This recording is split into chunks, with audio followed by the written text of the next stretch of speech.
Hey Bimini, how are you?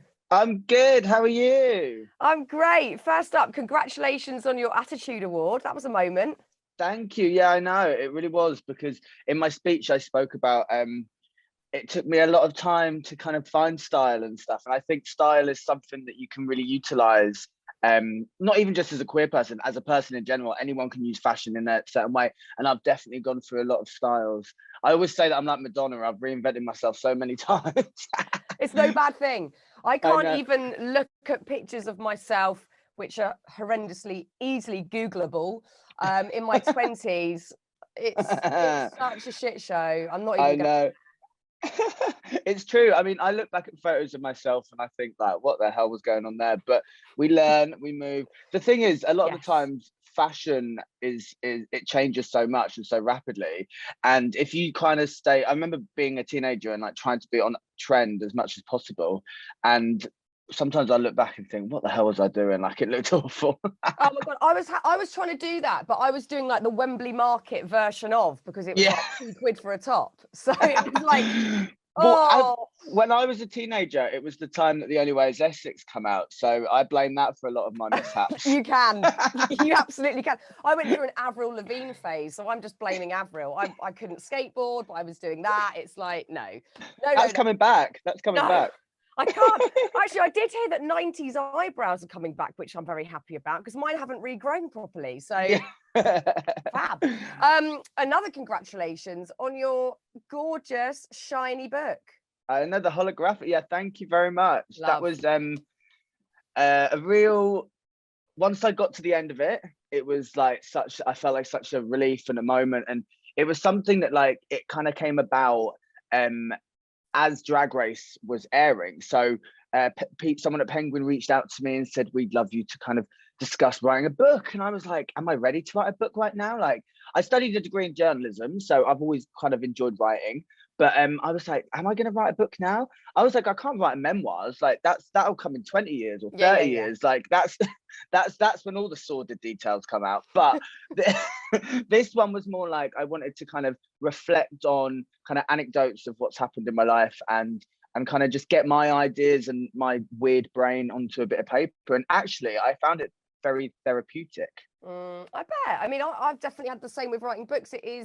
There's such a catharsis in getting it out of your head and actually seeing something on paper. And sometimes you go, oh, that's how I feel, because you haven't Yeah, actually taken the time to process it. It's a really extraordinary turn of events writing a book. it And is. you get the sense of that reading Release the Beast because there's so many subjects that you cover and it I get well, you kind of explicitly say the impetus behind this book, or certainly one of them, was that, sort of traditionally self-help books haven't felt like they've been aimed at you, and you wanted Yeah. to rectify that. I think a lot of the time self-help books can be quite toxic as much as they don't want to be. They're not meant to be that, but like if a lot of the times people will feed into those books and then if they do something wrong, they beat themselves up or they feel really bad about it. And this was kind of the anti of that. I didn't want it to necessarily be a self-help book. I wanted it to be kind of reflecting on my life and knowing that you can mess up. We are human. There is no such thing as perfection. The issue with striving for such thing as perfection is going to make you mess up because there's no such thing. So I think just being able to learn that and kind of understand that, that's kind of what I wanted to reflect with the book. Yeah, I agree because there's always a fine line, and I guess I try and strike it in my own work where you don't want to end up landing in the sort of self-improvement thing, because what is Yeah, that? As exactly. soon as we start thinking that there's this room where we have to improve and get better, that's Yeah, endless. I don't think you ever reach a point where you go, and now I am improved and I am a exactly. complete human. That's never going to happen. Yeah, I think we as humans naturally grow, well, hopefully evolve. And Yeah. I think the beauty in the world that we live in is you can forever keep learning. And I think that's something that I will always want to try and cherish, is like this innate need to be curious and learn things and find things out. And I would like to say I'm very open to everything and listening to people's points of view. And I feel like even with my book, some of the things that I talk about, I'd love people to come at me with not critiques, but like conversations about it, and like have those discussions and move forward, because I believe that the only way we can actually move forward as a whole collective consciousness is if we come together and unify and discuss and talk, rather than attack and intimidate, which I think you see a lot. It happens quite a lot, and especially it's something which I studied in journalism, and that kind of upsets me. And I'm not saying all British media is like it, but there is a lot of kind of toxicity within British media that you see targeting women, targeting minorities, and it's quite horrible to see that happen. And I think like there's a lot of discussions that need to be around that need to be had to talk about that and how we tackle it. Yeah, it's why I very much enjoyed reading your book, because, you know, as curious as I am, and I try and cover as many differing subjects as I can on the podcast, there is always something to learn. And I can only go on my own personal experience when I'm talking to my own audience. So I want to bring different people in with different life experiences to sit and to listen and to learn. And, you know, as I said, that's why I like reading any books. I love getting into bed and just reading someone else's story. And that's hugely reflected in your book, because it's full of personal anecdote, but also there were some real key moments in your series of Drag Race. You know, one of them you write about in the book, and that is a really beautiful and emotional conversation that you had with Ginny Lemon around being non-binary. And for a lot of people watching that show, that might have been the first time they'd heard of that subject talked about in such a way. And if not, it was certainly a very raw and vulnerable way to talk about your own life. How did it feel watching that back? Watching it back, we were kind of told beforehand that it was going to happen. A lot of the time with I think, I don't know all reality, this was the first time I'd done TV, but with that particular episode, they called us up and was like, just so you know, this conversation is going to come out, and just be prepared.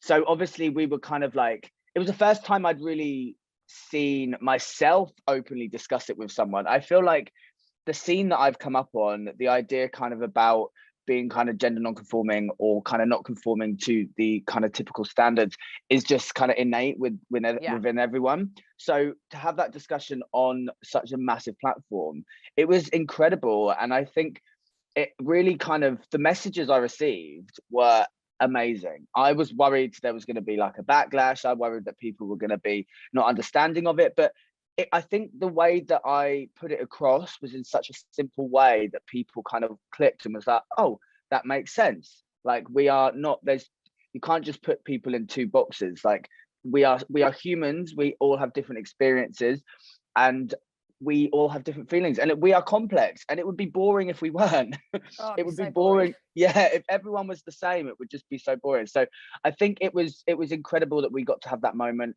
I think what people resonated with it was that it was vulnerable, and like you said, it was raw, and it was two people just discussing their experiences.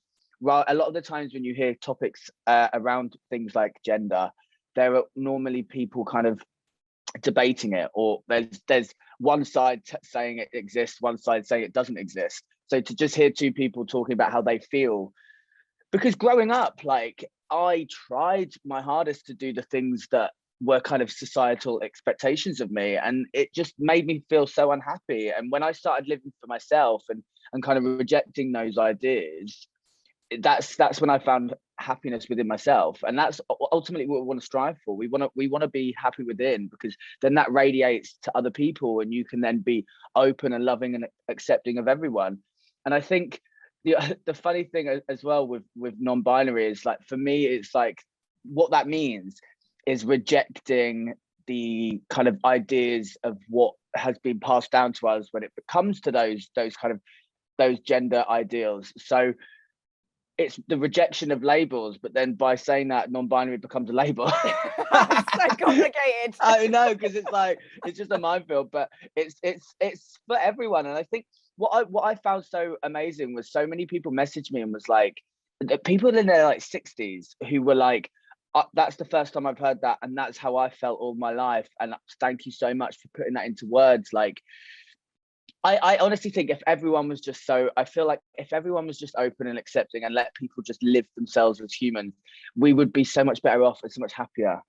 Yes, we would. Well, like you said in that conversation on the telly, it's not for anyone else to decipher what you feel and what you want to, you know, if you want to use a label or not, that's Yeah. not for anyone else. In no other part of life would someone else have that say, and it's not appropriate. And I think that was massively empowering. And in the book, you go back to absolute basics on this topic, which I really, really enjoyed reading. And you talk about the difference between when we're talking about sex and when we're talking about gender, which might Yeah. seem obvious, but it's actually not. It's you need Yeah. to make that proper distinction to then have a decent discussion, conversation, or just to have open ears and listen. And I think they obviously do get conflated. People don't Yeah. know the true difference between the two.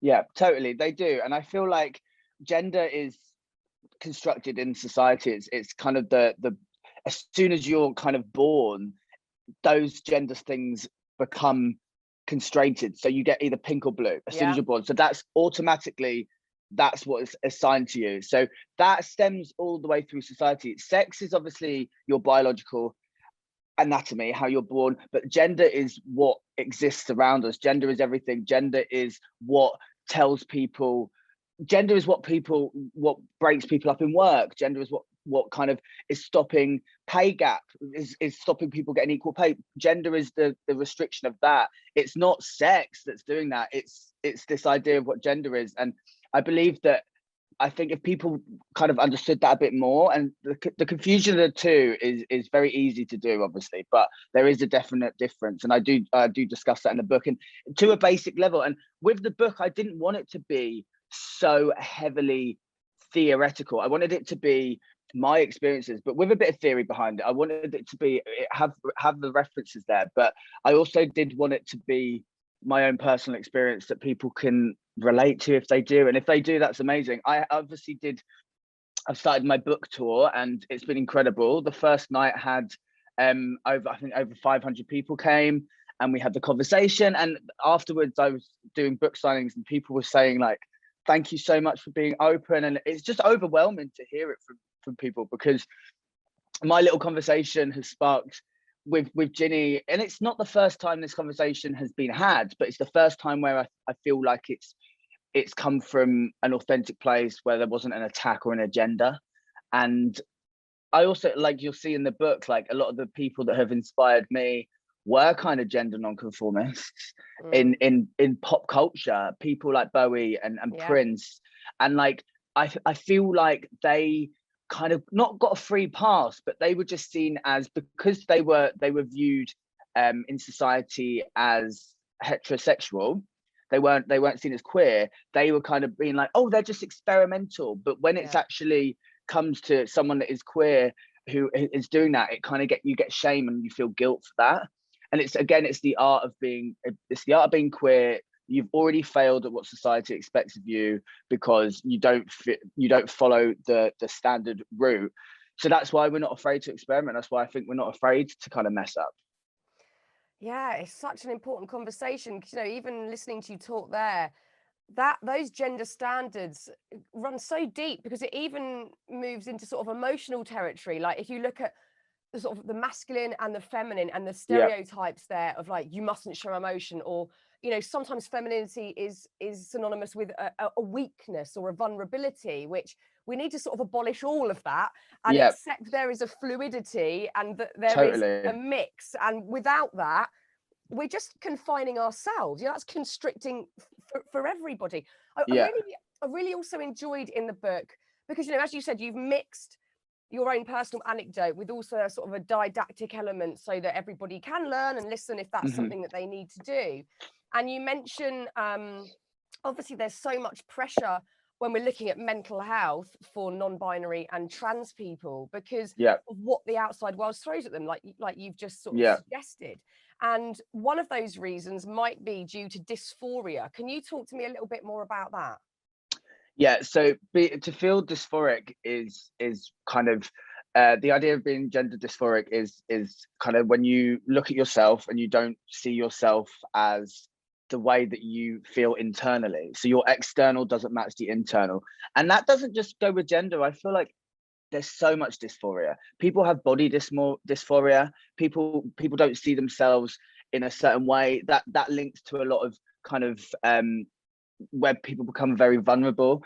And I think I think what I've experienced over the years as well, I've had all of that. Like I've felt very dysphoric. I'm in a very happy place now because I feel like I've accepted who I am, and I'm just doing what I want to do regardless of what society expects of me. I feel like I'm very lucky because I've come up on a scene that kind of nourished that.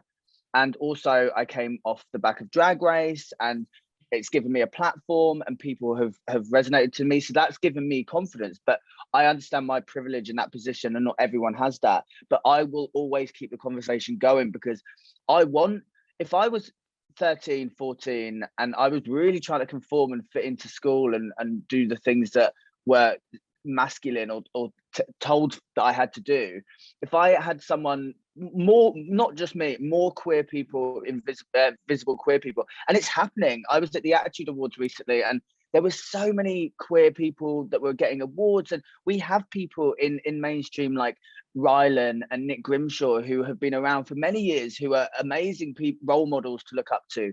And we've also now like Billy Porter, who's an incredible Black man, and he is talking about his living with HIV and getting that stigma out there, and erasing that stigma and detaching that. And I think there's so much progress happening, and we need to keep pushing forward, but there is still a minority that is trying to kind of stop that happening, which is very, very sad. And I do think love will always prevail. I hope. I've always felt like I've always had that view, and sometimes you could be naive with it, and we want the world to be singing Kumbaya and round the campfire, but sometimes that doesn't always happen. But I hope we get to a place, and I feel like we are moving forward socially, and I hope we can keep up with that politically as well. I think so, because it's been interesting doing the podcast on varying subject matters that we've covered. One of the main roots that keep coming up is this sense of belonging. And if you don't have that in your formative years, it's so difficult. It's so difficult to grow into the person you know you want to be. And it's so difficult to move through the world feeling confident and feeling happy, like basic things, if you don't feel a sense of belonging. And it's a given that some people will have that more easily than others. And as you said, visibility in all communities is so key. So people have role models and don't feel alone and don't feel ostracized. And, you know, you've just spoken about a period of your life where you didn't feel like you belonged, and you did have to conform to some extent to fit in, because you had so much going on mentally with, you know, who you wanted to be and knowing that path you wanted to take. And that, you know, you talk about this in the book, that led to drug addiction for you at one point in your life. I guess it was a coping mechanism at the time.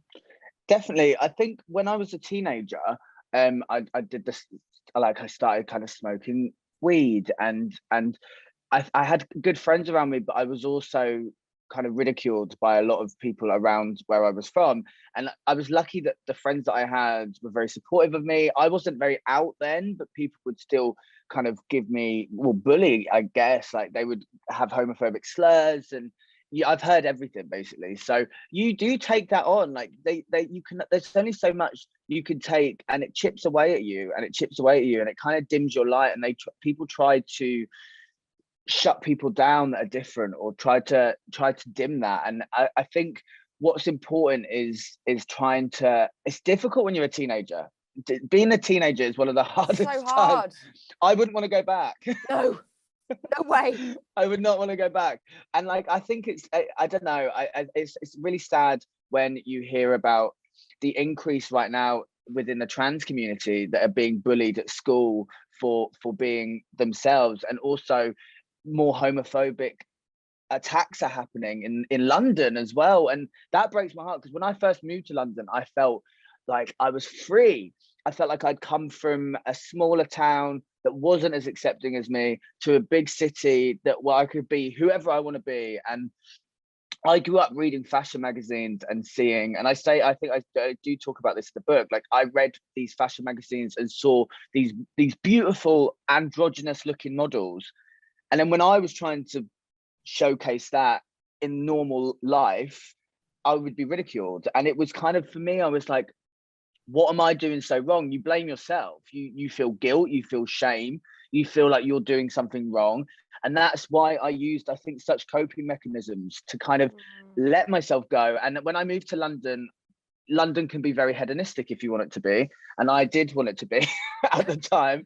And there were great times I had, but also very dark times. And I think that's what I wanted to show in the book as well. I didn't want to show, because people have seen me from the show. They've seen I've been very privileged and very lucky with the opportunities I've had, and I'm very grateful. I've been doing some of the biggest things that I've only ever dreamt of, but there have been darker times, and I want people to know that, and I want people to read that and see. And it might be triggering for some people because they might have experienced something very similar, and there were moments where I didn't know if I was even gonna make it through. Like you get into such a dark place, but I have got through, and I want people to know that it is possible. You can get there.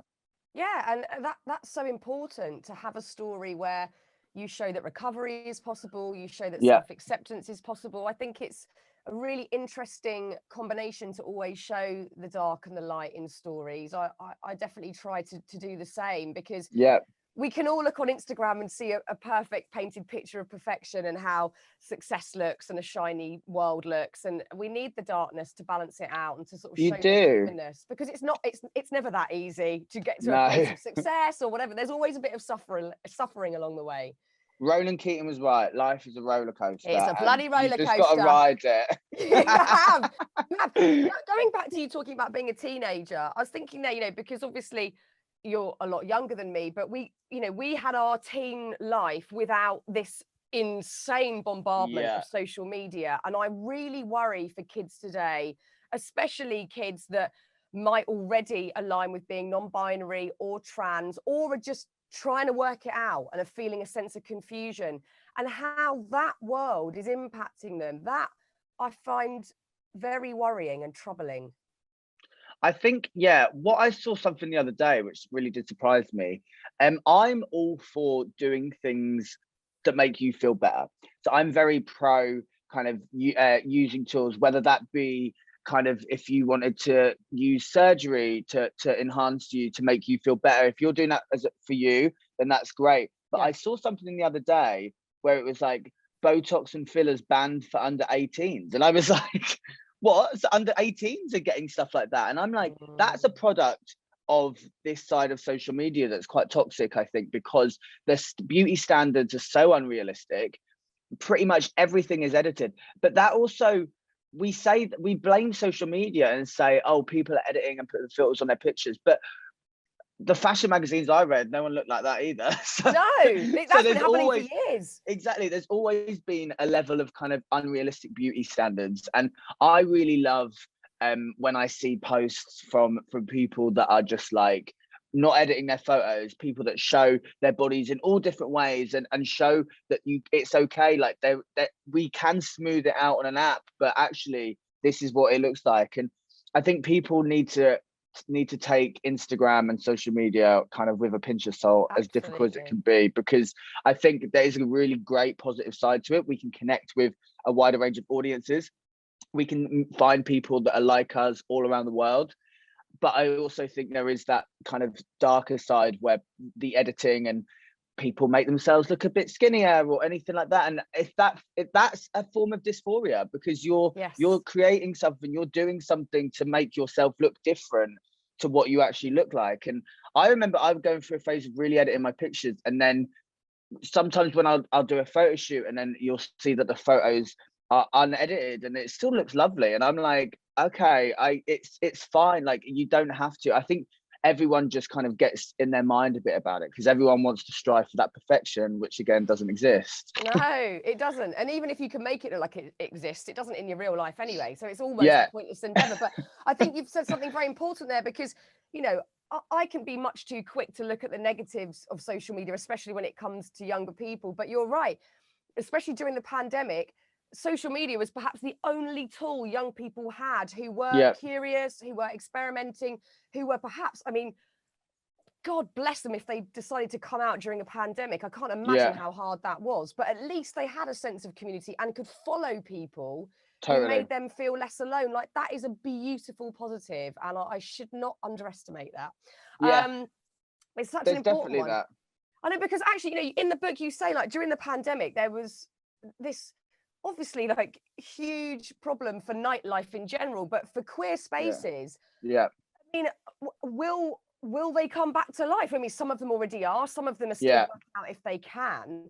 And that's not just a case of, oh, we can't go out. This is a case of young people finding their community, finding their tribe, feeling then, not only finding a group of people that are like-minded, but then having the confidence to say to the people outside of that community, this is who I am. So Yeah. without those spaces, that is such a huge problem.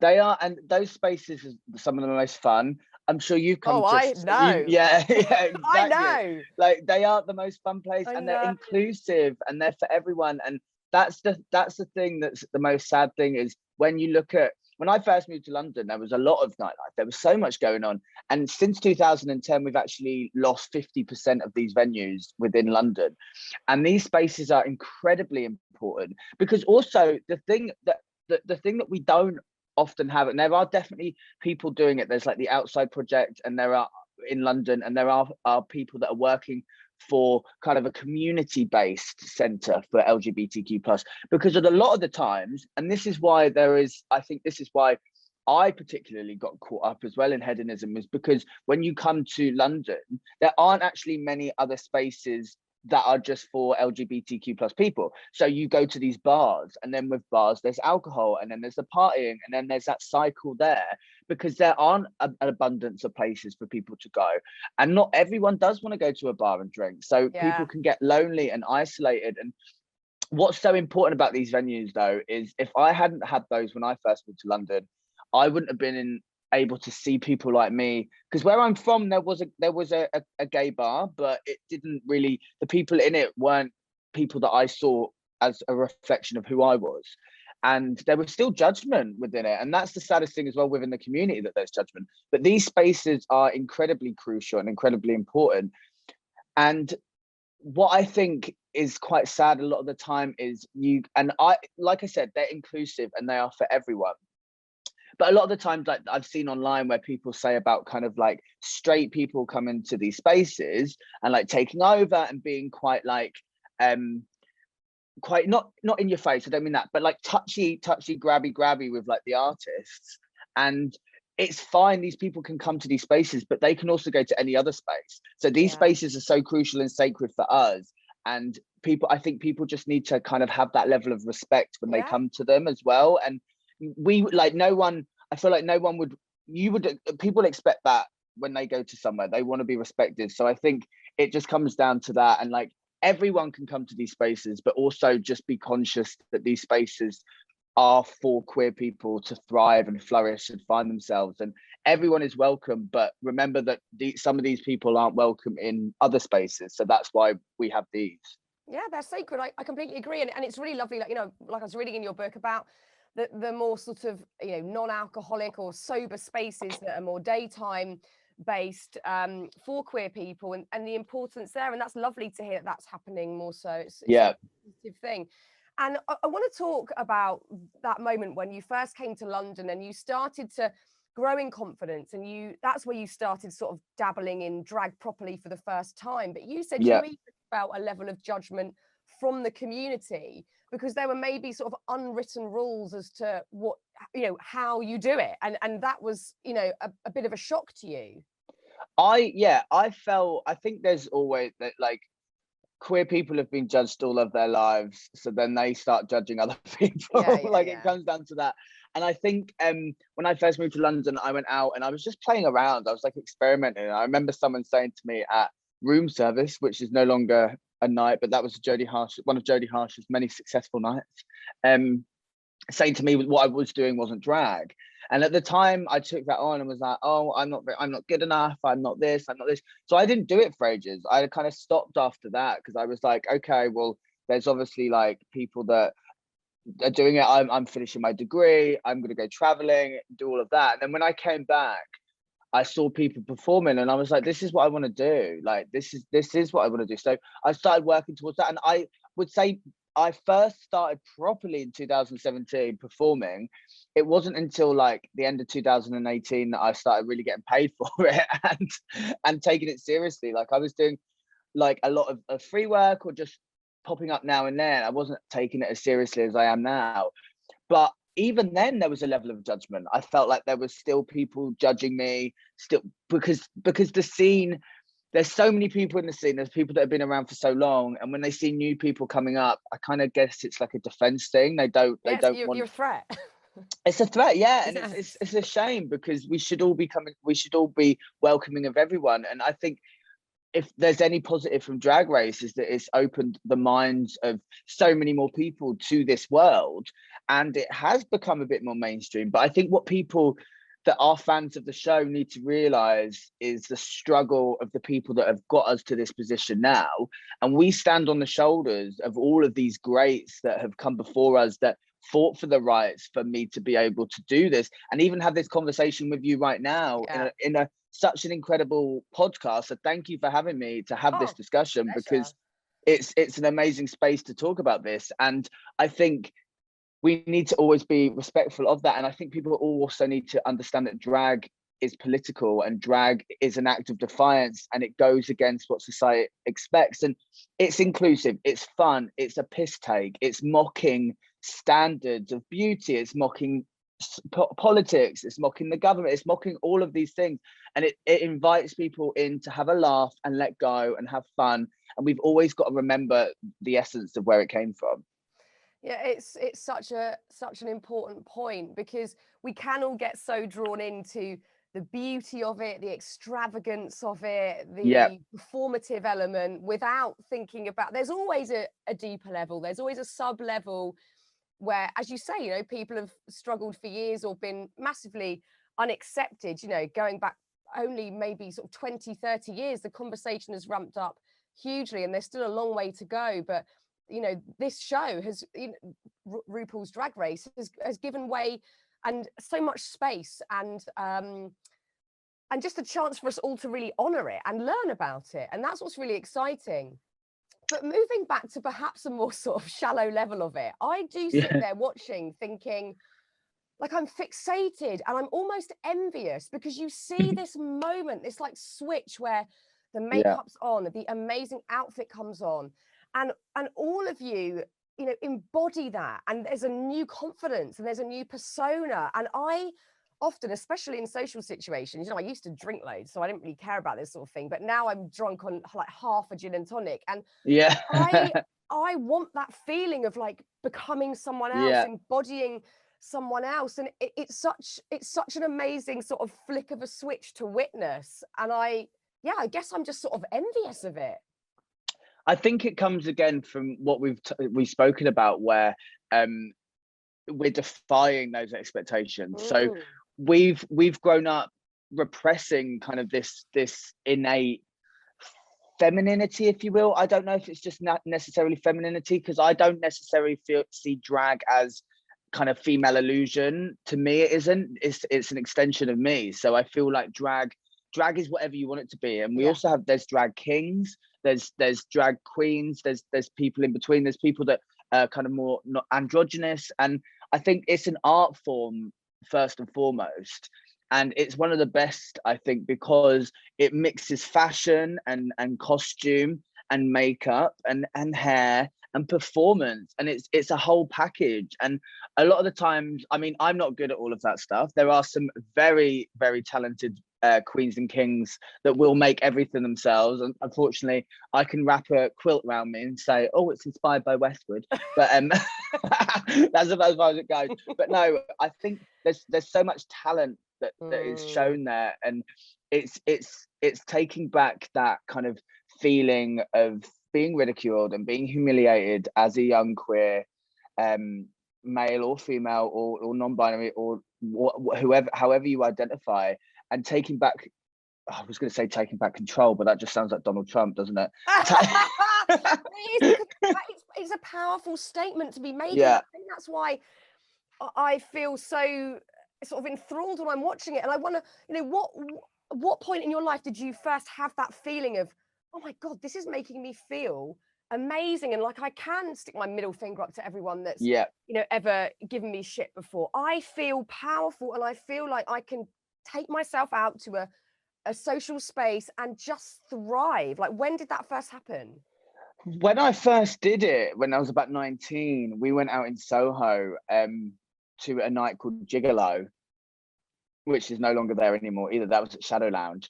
And that was the first time I did it. Someone did my makeup. I was wearing like £20 wig. I was wearing the cheap like £5 dress from like the Stratford Market. Like, you couldn't tell me anything. I felt £1,000,000. Yeah. And it was such an incredible feeling, because you go out and it's I don't know if it's such as much anymore, but there was like, because drag has become a lot more mainstream and accessible, but there was still that mystique around it, because Drag Race in the US was taking off, but there was nothing in the UK, and there were the pioneers within the drag scene here. So you'd go out and see people that were doing that, but it gives you that feeling of confidence. And then I stopped. Then I started performing again in 2017 at the Glory in East London, which is one of the best places ever. They really support all kinds of performance, not just drag. It's alternative cabaret. It's so much, and they're real legends already. Like, they're icon status. But they were the first people that allowed me a space to go on stage, and I entered a competition called Lip Sync 1000, and it all started from there. But I did that for like a bit, and I was getting more confident performing. And then when I performed, it was called Boylesque, and I did that out of drag, and it was awful. I was like so not confident, and it was crazy because I didn't realize that by putting everything on, it really did give me the confidence to perform. And it was a crazy mind shift, because I was like, oh, it's not as deep as that, but it really was. And I think I speak about it in the book. I had that innate attention seeker within me when I was younger, and no one could tell me again anything then. When I was 3 years old and I was making a rota to put the dress on at playgroup, and all the parents were like, what's going on? But I was like wearing the dress, and I was so young that I didn't know it was meant to be seen as wrong, and it shouldn't be seen as wrong. But it was, as I got a bit older and a bit more socially aware, I was like, oh, I can't do that. I can't, like, but we were making like the pop groups, we did like Hearsay, we did all of those when we were in reception and whatever. And it was something that I always wanted to be. And then as I got a bit older, I realized, I thought that dream was not going to happen. And then drag has allowed me now to kind of really express myself and go for it, and realize that there are no things I can't do. If I want to put my mind to something, I can do anything. So I think that's ultimately what I want everyone to feel as well. Yes, we should all be feeling like this. And I think such a big part of it, like you've discussed throughout today's chat, is that sense of community. And we've got a mutual friend in Glyn, and he obviously created Sink the Pink, which is one of the and the Hoopla Festival, which are two phenomenal, beautiful, inclusive spaces. Anyone can go and enjoy it, but there is so much art behind it. And I think it also really just proves, for anybody who wants to experiment with fashion or makeup, this isn't just like, just like a frivolous thing, like just putting makeup on. It is game changing. I wouldn't want to sit on Zoom with you now without makeup on. And it's not because I think I shouldn't be seen without makeup. I feel like I'm in work mode. Like, okay, I'm ready. I have my sort of suit of armor on. And it is a wonderful thing that anybody who chooses so can have that period of transformation. It's empowering. I love it. Glyn is someone that really changed the drag scene in London and East London. Like, when they came up with Sink the Pink, and that was really Sink the Pink was one of my biggest inspirations when I first got there, because when I was told what I was doing wasn't drag, I saw Sink the Pink, and what they were doing was gender bending. It was defying. It was lampshade on the head covered in feathers. It was whatever you wanted it to be. And to me, that was what I felt like the message that resonated with me with drag was. So when I started going to Sink the Pink, that's when I was like, oh my God, these are my people. These are the people. These are the tribe. These are the people that I love and want to be around. So then I did Miss Sink the Pink in 2019 and won it. So that's actually, I always honor Sink the Pink as one of my biggest influences as well, because they gave me a massive platform, and I was kind of coming up on the drag circuit performing, and they're allowing for me to win Missing the Pink. It really cemented me as an artist in East London to be kind of taken a bit more seriously. So I just thank Glyn to high heavens for everything that they've done for the scene and for me. Oh, I love Glyn. I love Glyn. I love Glyn. And let's talk about language, because I wonder at what point, you know, we're much more understanding now of how to use language and like reclaiming words like queer, which again is massively liberating for everybody. But I wonder at what point did you first hear your pronouns used, and when did you was it instant, like that's me, that's how I feel? Because that's been again something that previous generations might not have had access to or even felt allowed to use. I always think whether the language, because language is always evolving, language is always changing, and the way we use it, and I think it's always it's a great thing, it's a powerful thing.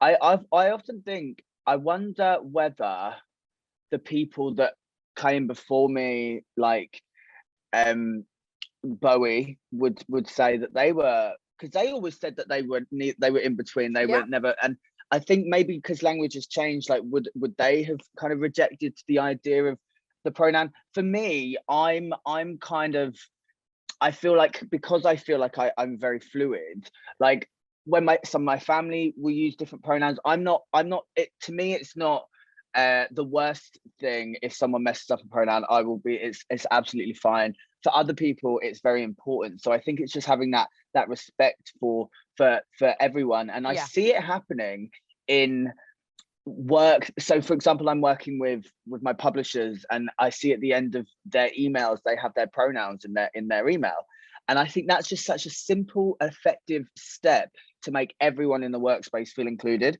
And it's little things like that that can really be changing for a lot of, like, game changing for a lot of people, to just feel like they're being seen or being heard and being accepted. Yeah, again, it's that sense of belonging, isn't it? And you know, we can do certain things to help everybody feel like they have a sense of belonging, and of course we can do things for ourselves to ensure that we feel cemented and rooted in self-acceptance, or if you can get there, self-love. Where are you at with self-love today? Today I had a lovely sleep in this hotel room and I woke up feeling very fresh, and I've had a very busy few months. And I came from, before I got into performing full-time as drag, I actually did a yoga retreat, and I became trained in yoga. So I was teaching that, and I tried to take as many mindful practices that I learned from that as possible. And sometimes it's hard when you're, and I'm sure you've seen it, when your schedule is like, wow, when is my next day off? I'm going 100 miles per hour. Even taking 5 to 10 minutes a day to just sit there, listen to a meditation or something, to just take some time for yourself, is so important. And I think I really need to kind of include more of that with the schedule as well. And I think, again, it's fluid, and I'm very accepting of where I am now and who I am, but sometimes I feel like I've got to take a step back and be more appreciative of everything that's going on.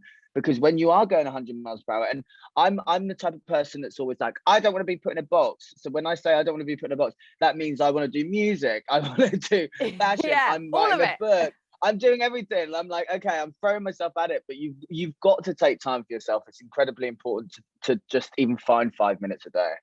It is. Otherwise you start to lose the plot. I lost the plot last night because I had one of those days where I did about a million things, and then I forgot to go to my kids' parents' evening, which is quite bad. I just didn't turn up. And I was like, oh my God, I'm pushing myself so much, and I'm not giving myself that space. And if you don't, like, the universe will show you, like, halt, stop, you're it too far. But it is hard because, you know, I love my job. I feel so grateful that I get to do this every day. And you do have to work, and I'm also a fidget, so I like to be doing a million things, but you do, it's so important, like you've said, to find even 5 minutes to go, I'm allowed to stop. I deserve to stop and to feel good about myself. So let's talk about yoga. What is it? Is it a daily thing for you? How do you incorporate it into your busy life? It was a daily thing. Now it's as and when. Right. I've recently just moved into a new place, and one of the things that I really wanted was to be by water, because water is very calming. And I wake up now and I'm very lucky that I can look out onto the river. Beautiful. And I see water, and it just makes me feel calm first thing in the morning. And I noticed a lot of the times, and I don't know if you're the same, because you say you're fidget. I'm very much the same as that as well.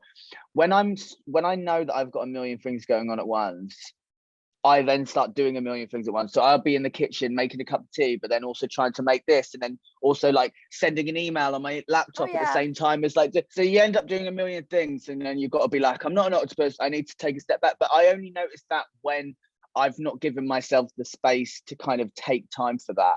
And I know that there's so many things coming up, and I'm like, okay, I'm trying to do 5 things at once. But like what you said a minute ago as well, when the universe speaks to you, like for example with the parents' evening, then you've got to take a step back and be like, okay, but there will be more. There is going to be another one. You've got to always try and always see that side of stuff. Recently, I was just on holiday, and I was really excited for this holiday. It was like 4 days. I was going to Greece, and afterwards I was going to Paris Fashion Week. And to me, dream come true. I have never been to Paris Fashion Week. I was going to 2 of my favorite designers' big shows. I was working at one of them, and then I had a big dinner with someone that was an absolute icon of mine. I got invited to that dinner, and I was so excited. And I had been going 100 miles per hour before that, but then I had that holiday in Greece. I flew from, I was meant to fly from Crete to Paris. I had a stopover in Athens, got my boarding pass in Athens, had a 40-minute changeover, and my passport and my wallet got stolen at the airport. And I was stuck in Athens, and I was like, what I'm meant to be in Paris in like 2 hours. And I was like, they wouldn't let me on. I was like calling the police. I got like the police report. I was hysterical. I was crying. I got a message on Instagram saying, oh, I saw you at Athens airport. I was going to come over, but you look like you were not having a nice time. And I was trying to do everything. I was calling the embassy. I was like, I need to get an emergency travel document. Basically, I got the emergency travel document, but not until the Monday. So I missed Fashion Week. I missed everything. And I ended up having to stay in Athens for the weekend. And at first, I was devastated. But then I really had to take a step back. And I had to be like, okay, so the universe has done this for some reason. I have to accept that I'm very happy. I'm very healthy. I'm in a very lucky position right now. Yeah, I've missed this opportunity, but more will come. And I had to really kind of get that glass half full again, because it was difficult. And it was like one of those things that I was just like, okay, so there is a reason that that's happened. They're telling me something. So I just spent the whole weekend eating bread in Athens. So it wasn't that bad. Absolutely fine. You've got to pick up on the signs, haven't you? You've got to go, you know what, this is fine.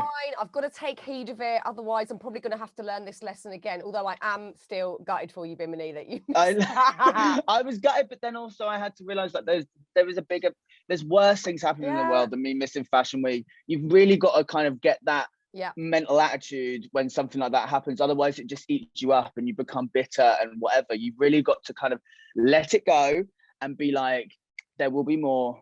And I am very lucky, and there are worse things happening. So you do. You have to get the perspective. You have to do it. Otherwise, you literally drive yourself mad, especially with a schedule like that. It's all too much. Yeah. And then let us for a moment bond over veganism. How you find veganism? Yeah, well, I've been vegan for years now, and at the beginning it was very difficult, because when I first went vegan, the cheese tasted like plastic, and it was just really, really bad. Yeah. But I would probably say I was way healthier back in 2015, 2016 when I first went vegan, because now I can just go on Uber Eats and get tempeh seitan to deliver to my door and get vegan chicken and chips, whereas before I couldn't do that. Yeah, it was all pulses and lentils back in the day. Yeah, it was a lot healthier. But I've been vegan for a long time. My dad is also vegan. Obviously, I speak about that in the book.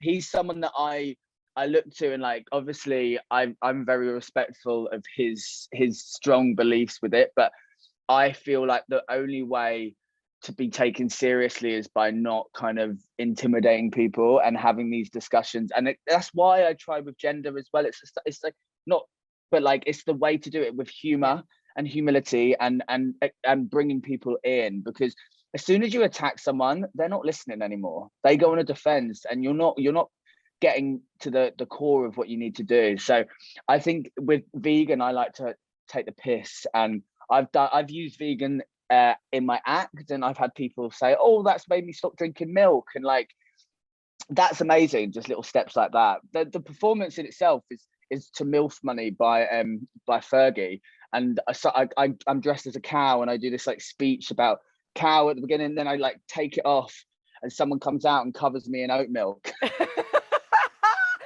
love the oat milk. I know, exactly. The greatest saviour for all vegans. What's great as well now is when you go into a coffee shop, the first thing in London mostly I've seen, they will just say oat milk. Always. Yeah, which is amazing. Love that. Love a barista oat milk, I do. Yeah. How do you find it? How long have you been vegan? About 2 years. I was vegetarian before that, from being a tiny kid, but and I don't know, I was really struggling to give up eggs, and now I don't even think about them. And my husband's vegan as well, and that was a big surprise. Amazing. He wasn't even veggie, so he's loving it.